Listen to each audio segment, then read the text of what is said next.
military, active duty. Y'all know what time it is. Coffee and motherfucking claims. Hey, y'all got any VA disability questions? Let your boy know. I'm going to be answering questions for the next 15 minutes or so. All things VA claims, veterans benefits, anything at all. Let your boy know. Going to be on here asking. I always mix that up. Answering questions for the next few minutes, for the next couple. So,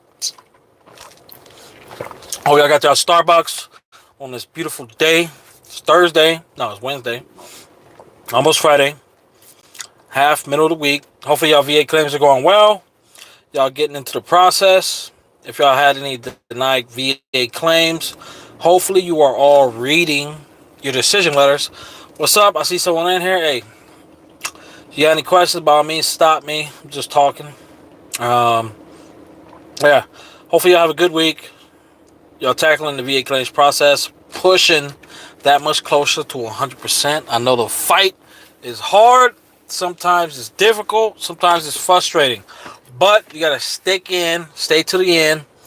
At least get service connected for all the disabilities and the injuries you incurred while you were active duty. I see two people in here. Hey, y'all got any questions? By all means, stop your boy. Oh, Christopher Cannon. What's Gucci with it, brother, man? All right, so I just claimed for PTSD and wondering how long does it take to go through. And I'm at 80% right now. There you go. Whoop, whoop. Okay, so with that, hopefully you have a diagnosis for PTSD. And with that diagnosis, are you filing direct service or secondary condition? And with PTSD, through your diagnosis, did you identify your stressor? Let's start with the basics right there. But if you've supplied everything to the VA, you should be hearing back at least within a month for a CNP exam. Let's get to it, Christopher. Yeah, because PTSD claims, they're not difficult, but we the vets, we do make it difficult because yes, we may be receiving treatment for it while active duty, direct service. Okay, do you have a diagnosis of PTSD? And if you're going direct, how long has it been since you've separated from the military? Also go to Middle Health. There you go. Middle Health or Middle East? What you talking about? Let's go, Christopher. Let's go. Yeah. Okay, so you're filing direct. Do you have a diagnosis of PTSD? And have you identified the stressor? And how long has it been since you've separated? If you're not in the military, or if you're at 80%, obviously you're out already. How long has it been since you've separated?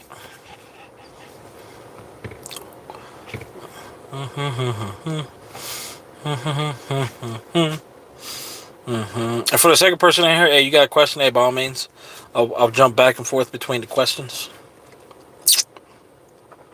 But until Christopher get back to me, hey, but yeah, pardon me.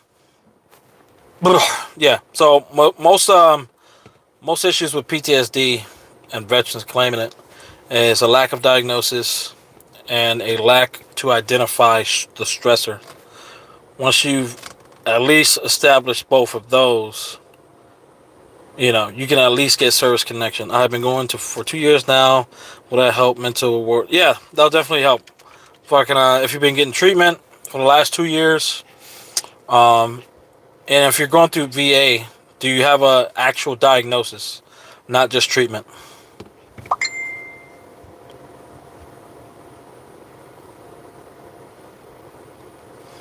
Got on 2018. Okay, it's not too far away.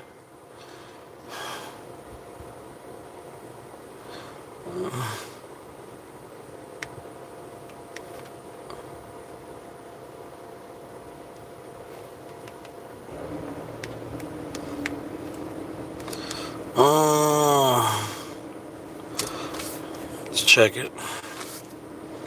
Not seeing it. Okay, waiting on you. Waiting on Christopher. Okay. I got mapped. Okay. But do you got a diagnosis? That's the question. You got a diagnosis, and through that diagnosis, have you identified your stressor for PTSD?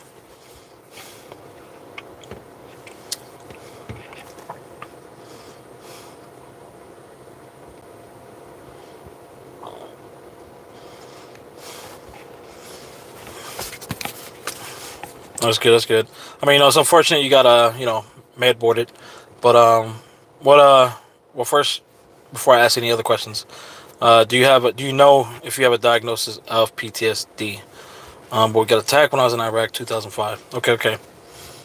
Aside from that, so that's what I'm saying. So like PTSD claims are difficult because we try to explain ourselves. The event. I mean, that event in which you was attacked in 2005 in Iraq. That's a good stressor, but have you is that clearly identified in all of your treatment history for the last 2 years? I mean, that should be accompanied with the diagnosis if you've been getting treatment. Should, but sometimes if you're going through the VA, they sometimes do not render diagnosis. Like we can go years being treated for something, medication, everything, but the VA just say, hey, they haven't asked us, so let's not give it to them. Know what I mean? Because it's like they try to. Yes, I have. Okay, okay. So definitely, if you have a diagnosis, you have a stressor identified. And if anything, if you were attacked in Iraq, you should have a. You could possibly utilize your combat action ribbon if you received one. Any awards or devices associated with that attack, you can definitely utilize that as substantial, supporting medical evidence. And on top of that, you definitely, if it's not captured in, or even if it is captured in your treatment history, you want to go highlight areas if you haven't already. Identify your symptoms that you've been experiencing since since the attack in Iraq, as well as what has been the impacts that you believe to your personal and your work life, and you achieve this through a personal statement.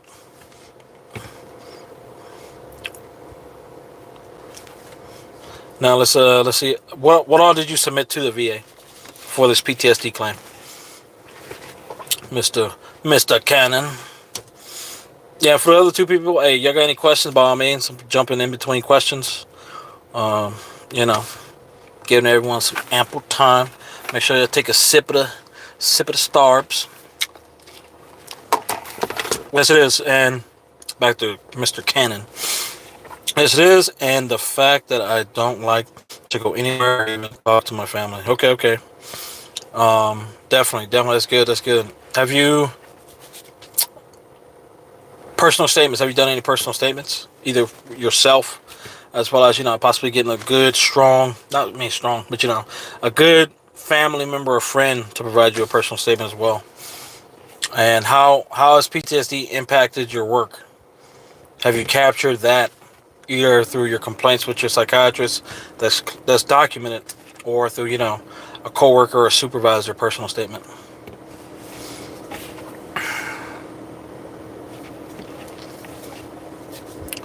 Let's get it. Let's get it. Take a sip since your boy talk too much. Okay, sounds good. No, is that okay? All right, sounds good, Cannon, Mr. Cannon. But yeah, definitely. For that claim, you still got time prior to the CP exam. If you haven't identified symptoms and impacts to your personal and your work life, that's how you get an 30% and higher established for anything mental health. So just keep that in mind. I just sworn statements. Okay, okay, that's good. The more, not the more statements, but as long as those statements reflect and support your statement, that's good. And hopefully you captured your symptomology. You're gonna start from the beginning and pretty much up through when you and when you started seeking treatment for PTSD. You've identified. Since it's a direct claim, you need to start on the date in which it started in your military service. So just keep that in mind. Oh, but since we was talking, yeah, if you got any other questions, let your boy know. But since we are, talking about PTSD claims, I'll keep finishing what I was saying earlier. Until someone else asks a question. But yeah, pretty much PTSD claims are a lot harder. Mr. Cannon. Yes, I did. I did that too, as well as I have events that happen. Okay, that's good. I mean, you have a strong possibility for service connection, and if all your medical evidence is good, is sufficient, and your personal statements are good as well. I mean, it could be a strong 50 to 70%. But as long as whenever you go into that CNP exam, don't let that examiner rush you, because the examiners that like to rush us. Like when I went in for an increase for my insomnia, I was having some other mental health issues, symptoms, impacts on my personal and my work life, all increased since I got the 30%. And when I went into that CNP exam, the doctor was like, "Oh, 30%. That's decent. That's high for insomnia." I'm just like, "Motherfucker, please, dog. If that was the case, I wouldn't be in here. It wouldn't be affecting all this other bullshit in my life. Obviously, the medication is shitty. The symptoms that I'm experiencing are shitty. The secondary third effects of me, driving to work, going to work, dealing with people at work, and you get anxious, you get tired of the bullshit, so you're triggered a lot easier. So that potential 5 to 10 minute CMP exam that I went into turned into an hour and a half one, because I called that CMP examiner out on his bullshit, because he was trying to just cut it right there. I'm trying to get to 100%. There you go, Chris. Mr. Cannon. Yeah. I mean, that should be every veteran's fucking goal. 100%, baby. And, when you go in there, right-minded. I mean, if you want, you can take in the DBQ, let that examiner know, but like, hey, I want to, this is my first time doing this claim. I want to make sure everything is good. I want to make sure all the questions are asked of me, and, give me some time to answer. If you have any issues recalling things, bring in notes, bring in your personal statement. You can bring that in. And if they have a problem with you bringing it in, hey, okay, fuck it. If you got an issue, we can cut the CMP exam. I'll report that ass, and I'll get a new examiner. I mean, it's as simple as that. Like, you don't need to, downgrade your, don't downgrade your disability, as well as don't over exaggerate whenever you go in here. You want to be 100% forthcoming with the CMP examiner, because that's going to yield the best results whenever they submit that DBQ and IMO. Since this is your first time to the VA, in order for that VSR, that Veteran Service Representative, to adjudicate your claim properly and get you that strong 50 to 70%, brother man. I mean, if your medical evidence supports 100%, I mean, it's by all means push for that 100%. But a lot of veterans, for PTSD alone, it's possible to get 100%, but your symptoms really need to be severe. But like, if you can still function, even 10%, they'll give you the 70%, not the 100. Hopefully that. Okay, we'll do that. Didn't know that. Yeah, no problem, Christopher. Oh yeah. But yeah, so with the PTSD claims, veterans, I'll say like 90% of veterans lack diagnosis, lack stressor identified, either through their medical evidence or through their personal statement. And then once you go into the CMP exam, well, okay, that's having both of those is at least 0 to 10% service connection. In order to get 30, 50, 70, or 100, your symptoms and your impacts to your personal and your work life definitely need to be expressed to your psychiatrist, captured through a personal statement. Yeah, be honest. Yeah, 100% be honest with what's going on. How many times, if you've lost work in the past year, if you've been in between jobs, if you're in a job and, you've lost responsibilities, if you've lost hours, that's good things.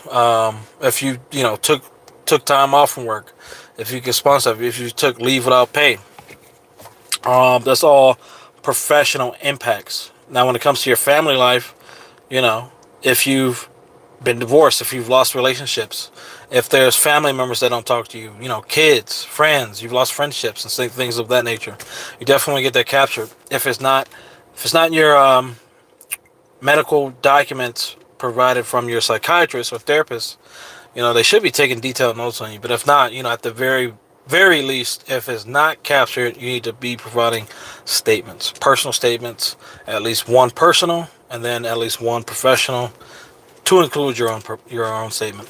Hopefully that clears things up. Anyone else got any questions? You boy on here. But yeah, with the PTSD, yeah. So 30, 50, 70, and 100% impacts to personal work life as well as symptomology.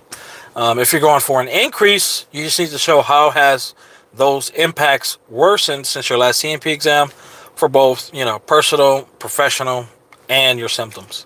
And hopefully continue to go to seek medical attention, therapy, whatever the case may be. Because if you're not considered static, the VA can always come back and be like, that 70% is mine. Fuck out of here with that bullshit. Or, they'll completely downgrade you. I have a few buddies who went in thinking that, they filed secondaries or they filed for an increase, and they ended up getting decreases. So whenever you're going for an increase, def or secondary, make sure you're still maintaining medical evidence, complaints, and everything to maintain the percentage in which you're at for that, that direct service that you're just trying to increase, or that primary disability in which you're trying to tack on a secondary claim. Because, if it's not considered static, the VA can always come back and be like, hey, it's not static. You're submitting a secondary sciatica to your back, but you haven't been seen for your back in like 10 fucking years. We're going to knock that 40% down to 0% or 10%. Well, it'll be 10% because of the, 5-10 year rule. And then, they may give you sciatica in both legs, but, depending on that medical evidence, it could be 0 or 10% for each one. So just be mindful of, putting in claims, direct service or secondary. Make sure your medical evidence can support you maintaining in case the, VA has a wild hair in their ass and they want to fucking be like, okay, let's open up everything else. Because they have that opportunity whenever you open up a claim. Yeah, just finishing up the PTSD. I mean, I've got 5 people in here. Appreciate your strife. Hey, Christopher, he asked some good questions pertaining to PTSD and CMP exam and everything and whatnot. Hopefully I was able to help. If anyone else got any questions, let your boy know. Please ask them now. Don't, it's a recurring theme. People like to wait until the very last minute when your boy hit the head real hard. There you go. Question right there. PA 5x5. Always get an IMO and DBQ. Do a FDC. Yes, sir. The DBQs. So, I mean, if applicable. I mean, definitely, if a VA, like most veterans, they're going through VA medical. And, it's really hit or miss. Because not all those doctors at the VA hospital, they're going to be providing DBQs and IMOs. So, at the very least, if you can, seek a doctor to do community care, or complain about that doctor to that doctor's head nurse in charge, head doctor in charge, or the supervisor. Be like, hey, I'm coming here, I'm getting treatment, I'm trying to fucking increase my disability because it's severe, it's getting worse, and my primary care provider is not filling out DBQs, they're not filling out IMOs. They're not helping me out. They're just throwing medication in my throat. So definitely you want to, if you can, the best claim you submit is a fully developed claim that has an IMO and DBQ. If it's a new claim, direct or secondary, for increases, you just need a sufficiently filled out DBQ. Keep that in mind. Appreciate that strife. Motherfucking PA 5x5. Motherfucking J Kim. Why are most veterans getting their headaches claims denied secondary to PTSD?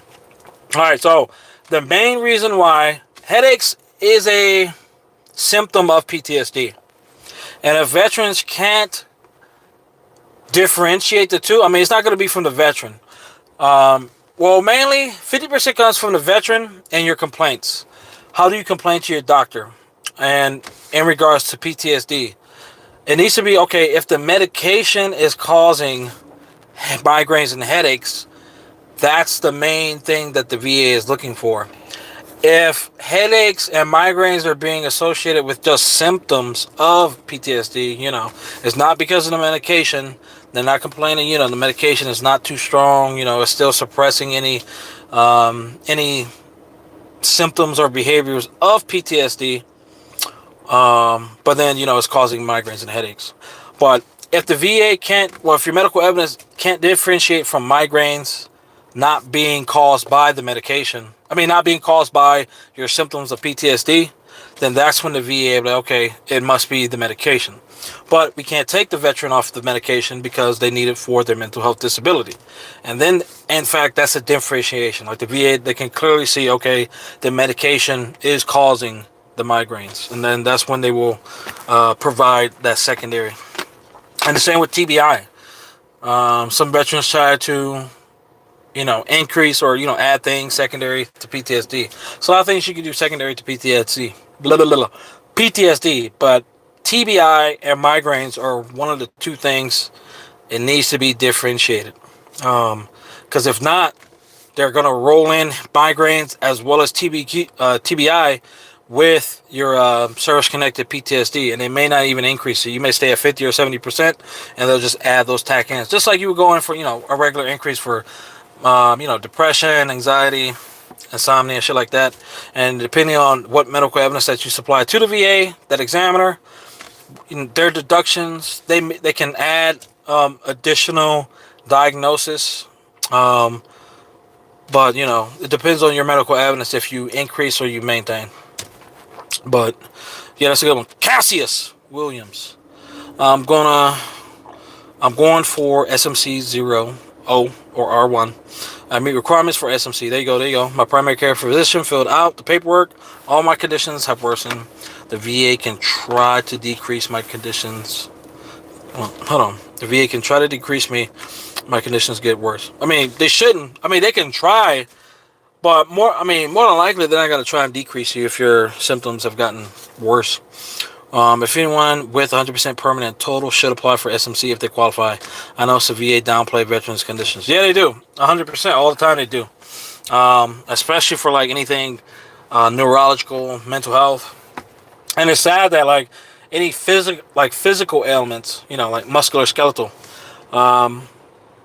VA doesn't take the VA doesn't take in consideration pain until the veteran reaches like the higher percentages of like back from 0 to 40%. It all goes into limitation of flexion in degrees. Past that, then they take into consideration the pain and ankylosis, but it's only after the fact. You know what I mean? So yeah, that's definitely a good catcher. That's a good catcher, Mr. Cassius Williams. Anything else? Any other questions? Live chats are lit. Hopefully y'all got your coffee. Y'all got your Starbs. It's kind of hot. Definitely y'all need to get that caramel frappuccino. What the fuck I got? Caramel ribbon crunch. Oh, look at that. Yeah. Definitely for PTSD, migraines, and TBI claims for secondary. TBI and migraines need to be differentiated because that is a specific box on both the migraines and for the TBI DBQ. And if that CMP examiner, if they're like confused, they don't fucking know, and they sign, okay, can it be different? Like, can it be separated? Yes. Okay, then VA will give you secondary service condition. If not, they're gonna check no, and then that claim will be denied. And then whenever you get that decision letter, it's gonna say that, it's gonna give you that reason. But any other questions before I hop out of here? Got 5 y'all in here. Live was pretty lit. 4. Y'all ain't gotta leave. If you got a question, let your boy know. I'm still here. Anything at all.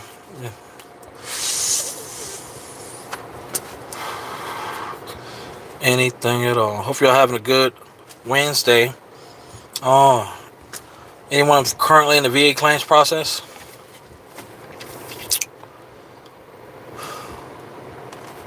Anyone at all? But yeah, so definitely, until someone asks a question, I plan on submitting I'm gonna look into SMC and see if any of my claims qualify. Definitely. I believe my mental health should, and possibly my back. I'm not too sure. I'll look into that though. Appreciate that brainage, Mr. Williams. But yeah, I definitely plan on submitting a Q, clear and unmistakable error, because when I initially filed for sleep apnea back in 2018, I was denied for lack of in-service complaints. But fast forward to 2021, I did in fact have multiple in-service complaints related to sleep apnea. And I just went in, I fucking pulled everything down, I highlighted everything, and I resubmitted. I did a supplemental, added that, pulled everything that I initially submitted. Because nothing changed with the claim. I didn't go out and get anything new. My STR was the same STR. I just refiled and added a better personal statement. That's the first time they said, okay, you lack in-service complaints, and in the absence of in-service complaints, a competent personal statement will be ideal. But the personal statement that I supplied back in 2018, they said it was incompetent. They said, it sounded like you was fucking talking to an asshole. So I'm like, okay, booty hole goblin. So fast forward till now, I got service connected back in 2021. Got the fitty, but I'm definitely going to see if I can seek clear and unmistakable error, so I can fight the effective date. Because, who doesn't like back pay, baby? And that'll be what, 2018, 19, 20? That'll be 3-year difference worth of back pay that I could have fucking received. Back to Mr. Cannon. My VSO said that if I get 70% on my PTSD, I'll be good. He's been helping me with this. Hey, that's good. Hey, your VSO sounds like a fucking good VSO. Is it a county VSO or is it, Wounded Warrior Project? Who is it? Because if it's a county VSO, I'll be surprised. I'll be 100% surprised if it's a county VSO. But let me know, Christopher. Let me know. When I was going through my claims process, my VSOs, I had 2 VSOs. One from December 2020 up until the beginning of 2022, and then she got promoted to regional fucking veteran officer. So she did good work, so she got promoted. Then I got someone else that was on that team. It was with Wounded Warrior Project, and he was good as well. I thought he was going to be, a little iffy at first, just because when the PACT Act claims opened up, all VSO's workload increased like 2-3 times. But definitely he was good. He was very communicative, answered all my questions, and I bugged him like every goddamn fucking minute. Once we submitted the claims, everything was it was cloudy. Especially when I did 2 out of the 4 things that I submitted, and then I was just waiting months for the other 2. It's a county VSO. Okay, hey Christopher, hey that's very rare. That's very rare. That's good that county VSO is taking care of you. And yeah, if you get that 70%, you'll be 100% good. More likely, definitely it's gonna push you to 100% permanent total. And yeah, hopefully they'll take care. Alleviate some stress out of your life. Get those benefits, baby. Any other questions? Any other questions at all? I got 5 people in here. There you go, Christopher. Well, he works for the state, so I guess the state. Okay. State VSO? I don't know. All county workers, they work for the state. But not all county VSOs are as active and as good and has the accesses, Like they don't, like most majority of county VSOs, they're just there to fucking have a job, maybe help a veteran here or there, but not really be 100% in with the veteran when they submit that claim. But it's good that the VSO that you're dealing with is helping you out. But I got 4 people in here. I ain't got no more questions. Well, once, going twice.